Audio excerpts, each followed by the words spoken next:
신명기 34장 1절에서 7절에 있는 이 말씀을 가지고 날개가 있는 것은 발이 두 개다, 이런 제목으로 하나님의 은혜를 함께 나누고자 합니다. 옛날에 그 중국 고전에 보면은 장자라고 하는 책에 보면 포정이라고 하는 백정이 나옵니다.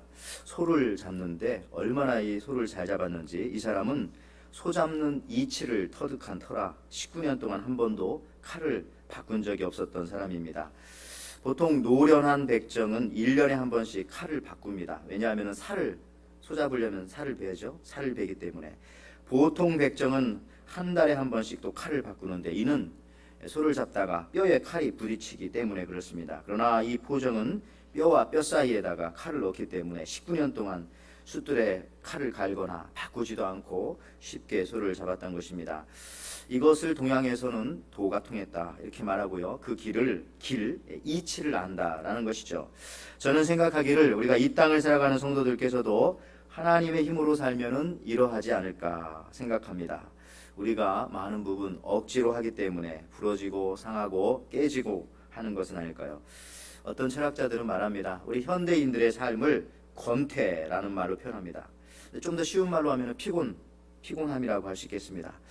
여러분 어떻습니까? 이 일부 예배 나오니까 좀 피곤하지 않으세요? 피곤하면 어떻게 되냐면 귀찮아져요. 그래서 귀차니즘, 성경책을 보라고 해도 보기도 싫고 다 고개를 숙이고 싶고 막 그렇죠. 그런데 뭘 해도 의미가 없고 행복해지지가 않습니다. 그러다가 이 귀차니즘이 좀 발전하면 만성 우울증에 도달하게 되죠. 만성 우울증을 사람들은 뭐라고 하냐면은 심리적인 자살이라고 그렇게 부르는 학자들도 있습니다. 근데 성경에도 보니까 이 피곤이라고 하는 말이 많이 나와요. 생각보다도. 전도서 1장 8절 말씀 보시면 모든 만물이 피곤하다는 것을 사람이 말로 다 말할 수 없나니 눈으로 보아도 족함이 없고 귀로 들어도 가득 차지 아니하도다. 모든 만물이 피곤하다는 것을 사람이 말할 필요가 없다는 겁니다. 만물이 다 피곤하다 그렇게 말합니다. 여러분 책상도 피곤하고, 여러분 앉아있는 의자 느끼십니까? 의자 피곤하다고 여러분한테 말하는 거 하잖아요. 여러분 지금 이렇게 들어오실 때 교회 문 열고 들어왔지만 저는 저 문도 보면서 참 피곤하겠다. 특별히 옆에 있는 이 새 문은 오후에 해 떨어질 때 해가 얼마나 쨍쨍하게 비치는지 문이 참 피곤하겠다 이런 생각을 했습니다. 강단의 마이크도 피곤합니다. 그래서 그런지 후회졌네요. 꽃꽂이는 없지요. 꽃꽂이도 가끔 수요일날 보면 막 피곤해 쪄들어가지고 예배 때 힘들어하는 것 같은 느낌. 여러분에게는 이와 같은 모든 만물이 어떻게 보이십니까? 피곤함은요 또한 두려움을 불러오게 됩니다. 여러분 뭐가 제일 두려우세요? 우리 인생을 살아가면서 인간관계 맺는 거 혹시 두렵지 않으세요? 아니면 새로운 환경에 적응하는 거, 그런 거 두렵지 않으십니까?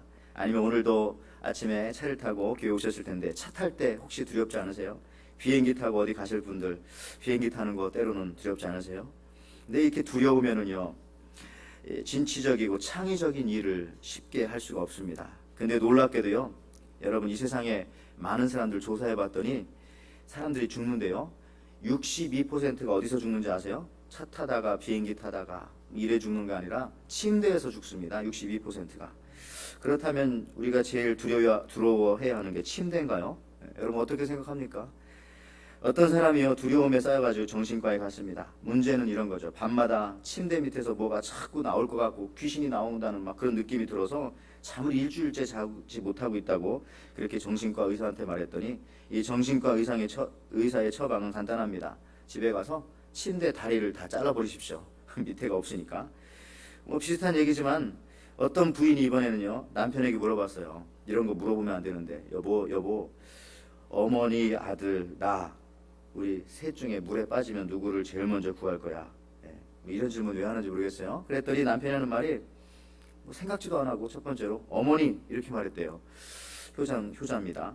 그래서 좀 화는 났지만 그럼 그 다음 누구냐 그랬더니 아들. 그러니까 남편만 믿고 살던 이 부인이 심한 우울증에 또 걸렸어요. 이것 때문에. 그래가지고 또 정신과에 찾아갔죠. 그랬더니 정신과 의사의 처방이 또 굉장히 간단해요. 뭔지 아세요? 수영 배우세요. 수영. 여러분 두려움의 문제는 그 문제를 푸는 답은 의외로 간단할 수 있는데요. 어쨌든 우리가 사는 이 세상은요 두려움과 염려와 불안과 열등감 뭐 등등 이런 것들로 인해서 사실 피곤합니다. 여러분은 어떠십니까?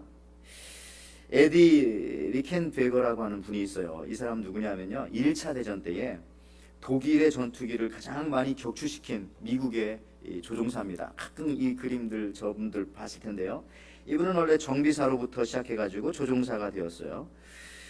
나중에 이제 전쟁이 끝나고 나와가지고 기자들이 와서 물어봤죠. 아유, 당신의 용기가 정말 대단합니다. 용기란 무엇입니까? 그 용기란 무엇인지를 우리 미국 젊은 청년들한테 좀 말씀해 주실 수 있겠습니까? 라고 말했더니 이분이 아주 유명한 말을 했습니다. 용기란 두려움이 없는 것이 아니라 두려워하는 일을 하는 것입니다. 용기란 두려움이 없는 것이 아니라 두려워하는 일을 하는 것입니다. 성도 여러분, 맞습니다. 두려워하지 않는 것을 갖다 우리는 오히려 객기라고 하죠. 객기. 근데 많은 사람들이 객기 부리다 죽는 경우가 많아요. 그건 진짜 용기가 아니죠. 오히려 진짜 용기는요, 내가 지금 두려워하지만 그 두려워하는 것을 두려워하면서도 하는 것, 그것이 정말 용기라는 것이죠. 그럴 때 이 두려움 속에 감추어져 있는 보석 같은 것들을 우리가 발견하게 됩니다. 우리도 예수 믿는 사람으로서 이 땅을 살아갑니다. 솔직히 두려움과 염려와 걱정을 우리가 인생을 살면서 만나게 됩니다. 나의 미래는 어떻게 될까? 나의 노년은 어떻게 될까? 그러면 나는 그렇다 손치더라도 내 자녀들은 어떻게 될까? 앞으로 일어날 일들 여러 가지 생각하죠. 나의 사업은 어떻게 될까? 앞으로 집값은 어떻게 될까? 땅값은 어떻게 될까? 이런 걱정이 없어 좋더라고요. 집, 땅이 없으니까. 자, 이런 여러 가지 안 해도 될 걱정들을 우리는 많이 하면서 살아가는데, 여러분, 이런 두려운 상황 속에서 계속 우리가 노출되어지면, 다시 말씀드리지만 피곤함을 느끼게 됩니다. 피곤하다 보면 이제 무기력함을 느끼게 되죠. 여러분, 예수님의 제자들이 시험에 들고 넘어진 이유도 사실은 이 피곤함을 컨트롤하지 못했기 때문에 그래요. 육신을 가지고 있었던 제자들이. 예수님께서 십자가를 앞두고 겟세마네 동산에서 제자들이 어떤 모습을 보였는지 성경은 이렇게 기록하고 있습니다.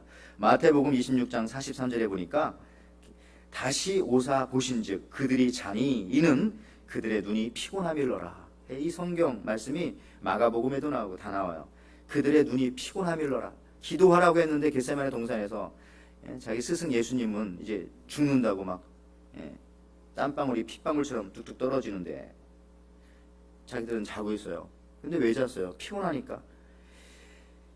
여러분, 베드로가 왜 예수님을 3번이나 부인할 수밖에 없었습니까? 예수님은 베드로의 시험 당할 것을 미리 아시고 예수님께서 미리 경고를 해주셨어요. 그래서 마태복음 26장 41절 말씀에 시험에 들지 않게 깨어 기도하라. 마음에는 원이로되 육신이 약하도다 하시고. 여러분, 육신이 약하다, 피곤하다는 거죠. 육신을 갖고 있기 때문에 피곤하면 시험 들 수 있습니다. 여러분, 이처럼 신앙생활하면서 피곤함을 우리가 그래서 이 만만하게 보면 안 되는 겁니다. 만만하게 보면. 인디언 속담 중에 그런 속담이 있어요. 사람이 큰 산에 걸려서 넘어지는 것이 아니라 바로 발 앞에 있는 작은 돌뿌리에 걸려서 넘어진다는 말이죠. 그리고 어떤 배낭 여행객에게 물어봤어요. 사막 여행을 하면서 며칠을 했는데 가장 힘들었던 것이 무엇이냐고 물었더니 신발 속에 자꾸 들어오는 이 작은 모래 때문에 그게 제일 힘들었다라고 그렇게 말을 했어요. 여러분, 권투 선수들이 상대방에게 쓰러지는 것은요, 어퍼커트, 밑에서 턱주거리를 치는 이 어퍼커트가 아니라 작은 잽이죠. 툭툭툭 계속 배를 상대방에. 그러다 보면 상대방이 이렇게 숙이게 되고 고개가 떨궈지죠. 그때 이제 오른손 어퍼커트를 날려가지고 넘어지게 되는데 결국은 잔주먹에 의해서 넘어지는 겁니다. 여러분, 이 피곤함이라는 거 만만한 것이 아니라는 것이죠. 그래서 성경도 우리가 보면은요, 성경에 유명한 장들이 있습니다. 고린도전서 13장은 사랑장이고 또 히브리서 11장은 믿음장이고, 근데 피곤장도 있어요. 피곤장. 제가 봤더니 이사야 41장이 보니까 피곤장이에요. 그만큼 피곤함이라는 것은 육신을 가진 우리한테는요, 만만하지 않다는 겁니다. 왜 교회 못 나오세요? 피곤해서. 어쩔 수가 없어요. 저도 피곤하다는데 어떡하겠어요. 여러분, 중요하게 다뤄요, 이 피곤함. 근데요, 더 놀라운 것은 하나님의 성품 중에 하나가 피곤치 아니함입니다. 권태와 지루함이 하나님은 없으세요. 그래서 저는 이런 생각했어요. 하나님이 우리를 사랑하신다는데 어떻게 사랑하실까? 여러분, 우리는요, 누구를 사랑하잖아요. 결혼해서 신혼 때는 얼마나 서로 사랑하고 연애할 때는 죽고 모수합니까? 근데 그 사랑이 시간이 지날수록 변색되는 것이 뭐냐면 피곤하기 때문에 그래요. 사랑도 계속하다 보면 사랑하기 때문에 피곤합니다. 저 사람이 나를 너무 사랑해줘도 피곤할 때도 있고요. 자꾸 전화하고.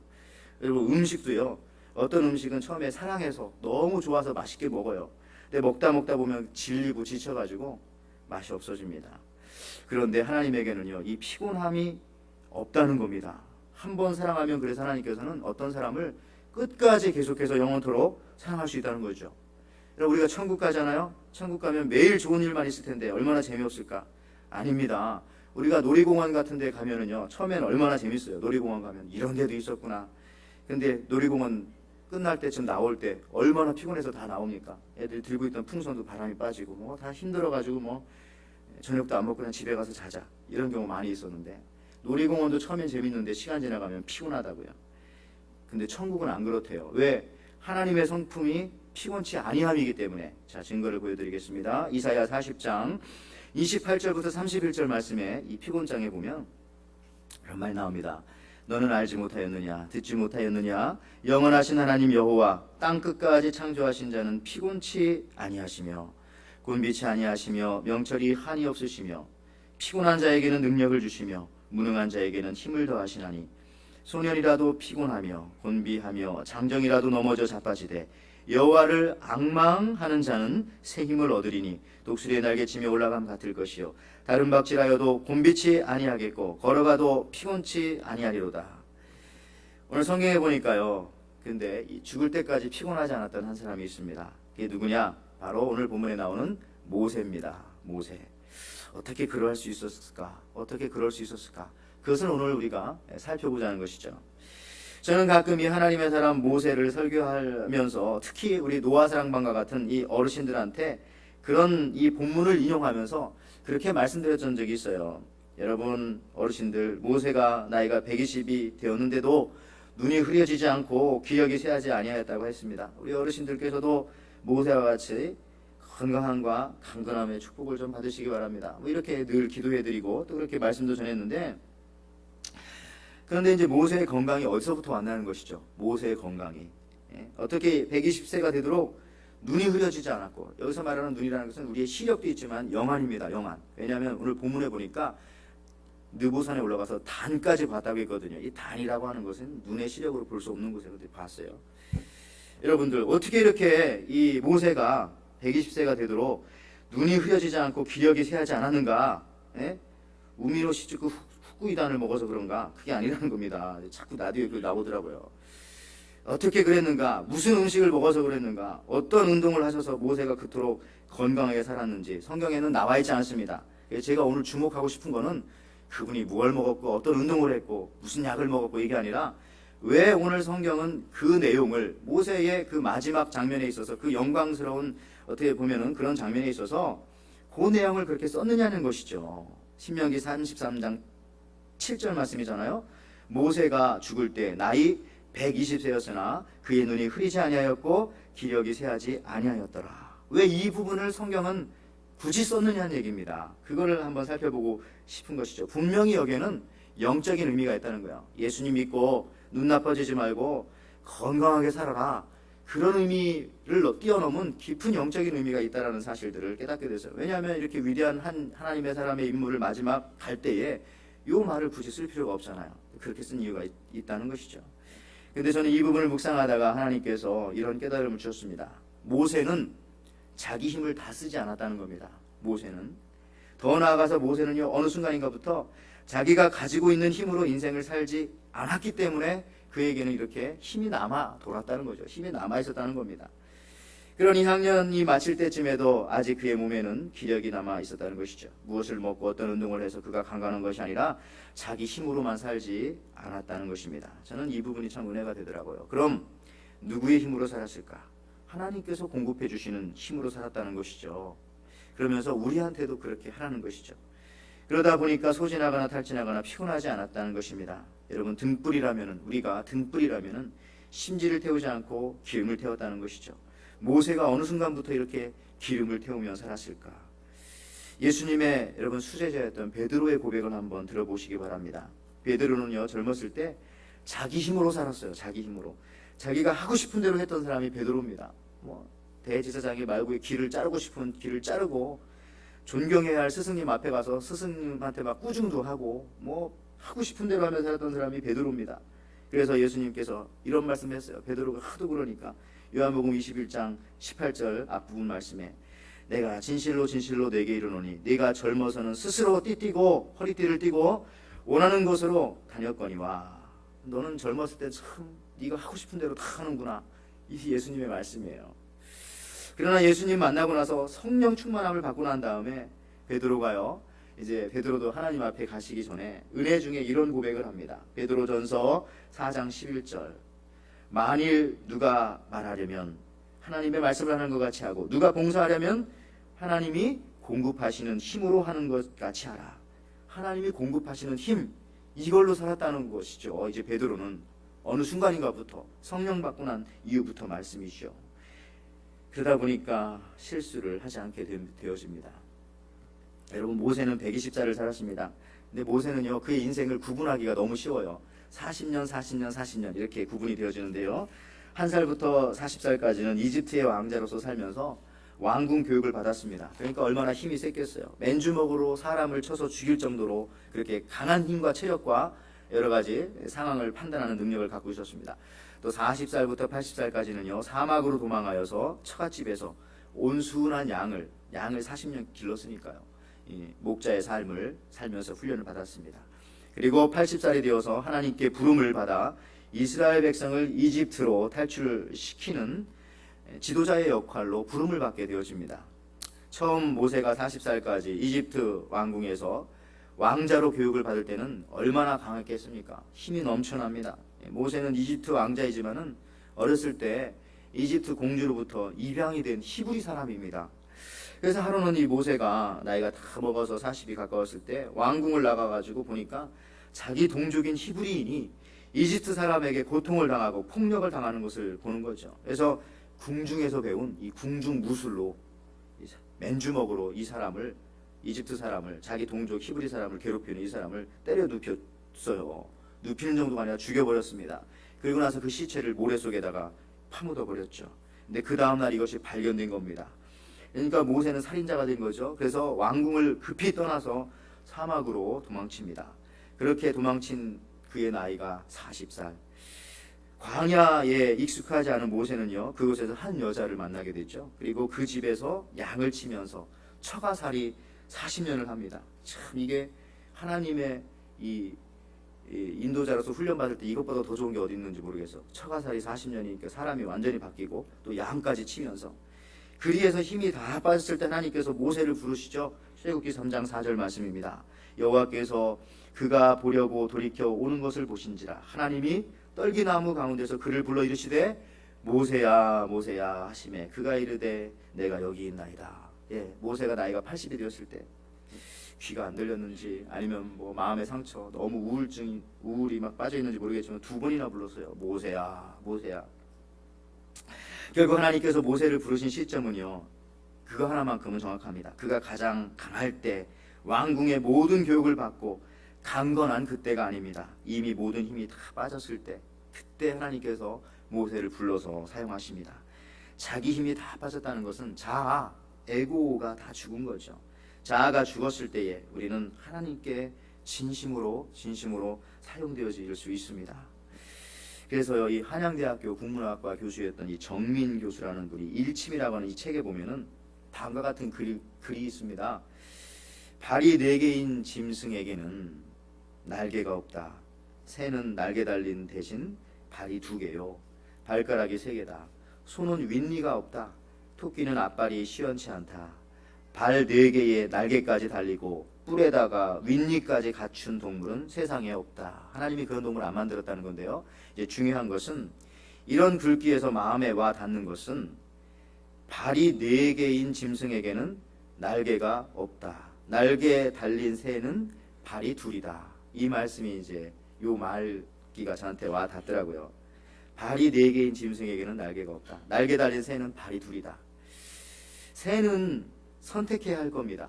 날개도 있고 발이 있으니까 발로 걸어 다닐까 날개로 날아다닐까. 저는 가끔 이제 아이들을 아침에 이제 차를 태워서 등교시킬 때 보면 새들이 아침밥을 먹으려고 찻길에 나와서 뭘 주워 먹어요. 그러면 이제 차를 타고 이렇게 가죠. 도망가지 않아요, 이 녀석들이. 나중에 보면은 차 밑으로 들어간 것 같아요. 내가 새를 밟았나? 나중에 보면은 죽은 건 없어요. 그러니까 무슨 얘기죠? 날개로 푸드득하면서 이제 날아갔다는 건데, 저는 이걸 보면서 발이 두 개인 새에게 날개가 있는데 새 고민하겠죠. 걸어서 도망갈까? 날개 치면서 날아서 도망갈까? 여러분, 모세의 인생에도요, 전반기는 다리를 의지한 인생이었다면은 후반기는 하나님이 주신 날개를 사용한 인생이었습니다. 여러분은 어떻습니까? 하나님께서 모세에게 이미 주셨듯이 여러분에게도 주신 믿음의 날개가 있을 텐데 그 날개를 사용하여 살아가십니까? 날개가 있는데 다리만 사용했기 때문에 지치고 피곤하고 혹시 쓰러지려고 그러고 계시진 않습니까? 여러분, 우리가 무엇을 보고 사느냐가 참 중요합니다. 여러분, 날개가 있다는 거, 날개가 뒤에 달려서 안 보입니까? 앞으로 해보세요. 보여. 날개를 보면서 살아가시기 바랍니다. 이 구본창이라고 하는 한국의 유명한 사진작가가 있어요. 근데 이분이 최근에는 이 비누만 저렇게 찍어, 비누만. 여러분, 주보 앞에 나온 표지 그림도 이 사람이 찍은 사진인데 뭐 퀄리티는 안 좋지만, 자, 그런데요, 그것도 쓰다 남은 비누만 이렇게 찍어놔요. 쓰다 남은 비누. 여러분, 목욕탕이나 이런 데 가면은 참 아까워서 버리지 못하고 늦게까지 쓰는 그 비누 있잖아요. 어떤 때 그게 말라 비틀어지고 이런 거, 하얀색 비누는 어떤 뼈다귀 같기도 하고. 근데 이 쓰다 남은 비누인데 얼마나 그게 피곤해 보여요. 말라 쪼개지고 깨지고 부스러지고 했지만은, 여러분, 그런데 사진기로 이렇게 빛을 이용해서 찍으니까 너무너무 아름답고 매력적이에요. 어떤 비누는 루비처럼 보이고, 또 어떤 비누는 수정같이, 어떤 비누는 쓰다 남았지만 피곤해 보이지만 사파이어같이 보석처럼 이렇게 빛이 납니다. 사진작가의 눈에 들어오면 이렇게 아름다움으로 만들어낼 수 있는 것이죠. 시선을 배우는 것이, 배우라고 이런 메시지로 아마 이런 걸 찍고 있는 것으로 알고 있어요. 여러분, 어떻게 보느냐에 따라서 말이죠. 그 유명한 화가 앤디 워홀이라는 사람 아시잖아요. 이분이 여러 가지 그림을 그렸어요. 뭐 마릴린 먼로의 그림도 그리고 했지만은, 마릴린 먼로 그림 막 있는 거 있죠. 이게 이제 요즘에 그 제일 또 비싼 그림 중에 하나가 돼요. 근데 이 앤디 워홀이 그린 그림 중에 하나가 캠벨 스프 캔입니다. 저 스프. 저거 보니까 저거 갖다 어제도 한글 학교 뭐 여러 가지 음식 만드는데 막 쓰던데요. 그냥 우리 주변에 있는 거, 저거를 저렇게 그린 거, 저게 그렇게 비싼 또 그림이라고 하는데 저게 최근에 또 도난당했다고 하는 뉴스가 한 달 전에 나오고 했어요. 무슨 얘기냐면 그런 겁니다. 저분들이 강조하는 게 그거예요. 시선을 바꾸라는 것이죠. 시선을. 늘 새로운 각도로 바라보라는 거죠. 그게 신앙 아닐까요? 우리가 하나님 말씀을 보고 성경을 보면은 그렇게 피곤해 보이던 우리의 인생이, 그렇게 절망 가운데 보이던 우리 인생이 그 죽음 넘어, 절망 넘어, 그 피곤함 넘어 또 다른 세계가 계속 보이기 시작한다는 겁니다. 어떻게 보고 인식하느냐가 중요하다는 것이죠. 모세가 이렇게 하나님이 주시는 힘으로 살다가 근데 잠깐 실수한 적이 있습니다. 그 이유가 뭐냐면요, 한 번은 그 이유 때문에 사실 이 모세가 가나안 땅에 들어가지 못했는데, 한 번은 백성이 광야에서 물이 없다고 막 불평을 합니다.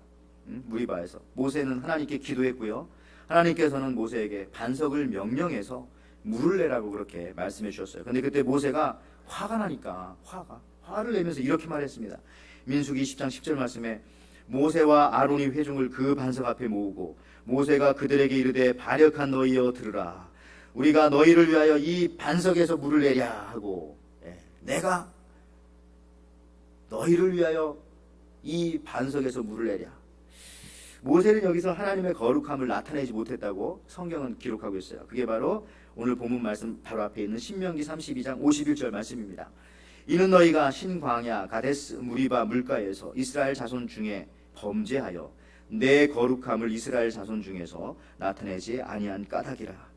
여러분, 모세가 불순종하는 백성에게 바위를 명하여서 물을 내라고 하신 하나님의 말씀을 생각하지 않고 화가 나니까 이 모세도 금방 그냥 몸이 피곤해지면서 정신을 아차하고 논 거죠. 그래서 바위에게 명령해가지고, 바위한테 말을 해가지고 물을 내라고 했는데 자기가 가지고 있던 지팡이를 들어서 그것도 두 번 탁탁 이렇게 치면서 물을 냈어요. 어떤 사람이 이러대요. 이게 성경에 나와 있는 최초의 헐리우드 액션이라고. 두 번씩이나 팍팍 치면서 내가 너희들한테 물을 내겠느냐 하면서. 그때 하나님께서는 이런 말씀을 하신 걸로 제가 느껴져요. 모세야, 아직도 네가 살아있구나. 모세야, 아직도 네 자아가 살아있구나. 너는 안 되겠다. 그래서 신약 성경에도 이때를 생각하면서 예수님의 형제였던 야고보가 성경에 이렇게 기록하고 있습니다. 야고보서 1장 20절 말씀. 사람이 성내는 것이 하나님의 의를 이루지 못함이라. 여러분, 성을 낸다는 것은 아직도 내가 살아있다는 명백한 증거입니다. 아직도 내 힘으로 산다고 하는 증거입니다. 못 들어갑니다. 그러면 못 들어가요. 예. 여러분, 구원의 논리가 여기 있다는 것이죠. 내 힘이 아니라는 거죠. 제가 계속 강조드리지만 내 힘이 아닙니다. 구원 이후의 삶은 하나님이 공급하시는 힘으로 사는 겁니다. 왜냐하면 우리 이제 새 사람이 되었기 때문에 그렇습니다. 시편 18편 1절 말씀에 나의 힘이신 여호와여 내가 주를 사랑하나이다. 힘이 뭐라고요? 나의 힘이신 여호와. 여호와 하나님이 나의 힘이라는 겁니다. 그러니까 여러분 오늘도 이렇게 예배드리고 하나님을 만나면서 피곤했던 여러분의 삶이, 연약했던 여러분의 삶이 힘을 공급받는 이 시간이라는 것이죠. 여러분 그 클레멘타인이라는 노래, 오 마이 달링 클레멘타인이라는 노래 아시죠? 들어본 적 있으시죠? 넓고 넓은 바닷가에 오막살이 집 한 채, 고기 잡는 아버지와 철 모르는 딸이다. 내 사랑아 내 사랑아 나의 사랑 클레멘타인, 늙은 애비 어디 두고 영영 어디 갔느냐. 참 이게 구슬픈 노래. 우리가 생각할 때 이거를 우리가 그 김소월의 엄마의 누나야 강변 살자 뭐 이렇게 서정적인 노래라고 생각하는데 사실 이 노래는 굉장히 슬픈 노래입니다. 여러분 미국에서요 그 49er라고 하는 말 들어보셨어요? 49er 49년생이란 뜻인데 마치 한국의 58년 개띠처럼 미국에서는 이 49er라고 해서 49년생이라고 하는 특별한 그 단어가 하나 있어요. 이건 뭐냐면은 1849년에 미국 캘리포니아에서 금광이 발견되었습니다. 그러니까 많은 사람들이 모든 걸 다 버리고 이 캘리포니아로 마차를 타고 팍 오게 된 거죠. 그때 사람들 49er라고 하죠. 그런데 와가지고 이제 그 강가에다가 사금을 채취합니다. 음막을 짓고 아이들은 강가에서 놀고 부모들은 정신없이 그냥 이거를 물에다 넣었다 모래를 쩔으면서 이 금을 계속 채취하는 거죠. 그러다가 강물이 불어나가지고 물가에 놀고 있던 어린 딸아이가 강물에 떠내려가서 죽었어요. 떠내려가는 줄도 모르고 자기는 금을 계속 해내고 있고 결국 금의 눈이 어두워서 딸아이를 잃게 되었다고 하는 뭐 슬픈 사연의 노래가 바로 이 클레멘타인이라는 노래지 않습니까? 오늘날도 그렇잖아요. 우리가 생각하기를 돈에 힘이 있다고 생각합니다. 그러나 성경은 말하기를 하박국 3장 19절 말씀에 주 여호와는 나의 힘이라. 하나님을 만난 사람들은 이것을 분명히 말합니다. 주 여호와가 나의 힘이라. 나의 힘이신 여호와여. 어디를 성경 찾아봐도 다 이런 얘기. 여러분 진정한 힘이 어디 있습니까? 오직 하나님께만 있습니다. 내 힘을 여러분 버리시기를 바랍니다. 나 스스로를 내가 지키려고 하는 그 힘조차도 여러분 버리시기를 바랍니다. 내가 너희에게 물을 내랴. 모세가 아니 이게 지금 훈련을 그렇게 받았는데도 아직도 남아있는 이 자아, 스스로 자기 자신을 내세우고 자아를 지나치게 지키려다 보면은 결국 내가 건강하게 살아남지 못합니다. 근데 나중에 모세가 이걸 슬슬 깨닫기 시작하면서 그 이 40년이라고 하는 또 이 광야 시간을 그러나 하나님을 의지하면서 하나님께서 공급해 주시는 힘으로 살았기 때문에 눈이 새하지 않고 영적인 눈이 그 다음에 기력이 새하지 않았다. 이제 말씀 마치면서 이 베트남 전쟁이 끝나고 집에 돌아가기 전날 한 청년 병사가 이 샌프란시스코 공항에서 자기 집에다가 전화를 걸었습니다. 어머니, 아버지, 이제 전쟁이 끝나서 내일 집에 도착하는데 달리 갈 데가 없는 친구 한 명을 데려가고 싶어요. 집에 같이 가도 괜찮을까요? 아니 아들이 온다는 소식에 그냥 부모님이 기뻐가지고 물론이지 데려오너라. 그러면서 막 울면서 대답했어. 오라고. 근데 아들이 이제 계속 이런 말합니다. 그런데 엄마 한 가지 말씀드릴 게 있어요. 이 친구는 전쟁 중에 지뢰를 밟아서 한쪽 팔이랑 한쪽 다리를 잃어버렸어요. 지금은 갈 곳이 없어요. 이 말을 듣고 부모님은 야 참 그거 안 됐구나. 우리가 그 아이가 거할 곳을 한번 와가지고 같이 한번 찾아보자꾸나. 쉽게 구할 수 있을지는 모르겠지만. 그러니까 이 아들이 하는 말이 아닙니다. 저는 그 친구와 우리 집에서 함께 살기를 원해요. 엄마가 하는 말이 얘야 네가 무슨 말을 하는지 모르겠구나. 며칠 동안이라면 괜찮지만 장애인 치닥거리 하는 일이 그게 큰 짐이 될 수도 있어. 그리고 그 친구가 살만한 곳을 우리가 찾아서 구해주면 되지 않겠니? 너에게도 또 우리에게도 각자의 인생이 있으니까 그 친구 치닥거리 하다가 우리 일생을 한평생 낭비할 수는 없잖니. 엄마가 이렇게 말하자 아들은 아무 말 없이 수화기를 내려놓았습니다. 다음 날 샌프란시스코 경찰국에서 한 통의 전화가 왔죠. 한 청년이 빌딩에서 떨어져서 추락사를 했다고 하는 그런 전화였습니다. 그들은 그 죽은 아들이 자신의 아들이라는 것을 보고 금방 알 수가 있었어요. 얼굴을 보고. 근데 더 놀라운 것은 그 아들이 손과 발이 하나씩 없었다는 것이죠. 여러분 결국 내 힘으로 또 나만을 내 가족만을 내 것만을 내 힘으로 지키려고 그 힘을 거기다 쓸 때 결국은 가장 소중한 것을 잃을 수 있다는 거죠. 모세처럼 자기 힘을 버리고 자기를 버리고 나를 신약으로 말하면 십자가에 못 박을 때에 오직 하나님의 힘으로 살아갈 때에 그때 얻는 것이 훨씬 더 많다는 것입니다. 가나안을 거절당한 모세라고 하는 시 한 편을 읽으면서 오늘 결론에 대신하려고 합니다. 가나안을 거절당한 모세. 모세는 터벅터벅 비스가산 꼭대기에 올라갔다. 늘 꿈꾸던 가나안 땅을 한참 바라보다 힘없이 무릎을 꿇었다. 그때 하나님께서 찾아오셔서 물었다. 슬프냐? 아닙니다. 섭섭하냐? 아닙니다. 괴롭냐? 아닙니다. 분하냐? 아닙니다. 그러면 왜 그렇게 엎드려져 있느냐? 하나님 너무 행복해서입니다. 행복하다고? 무엇이 행복한데? 광야에서 하나님과 함께했던 순간순간이 제게는 가나안이었습니다.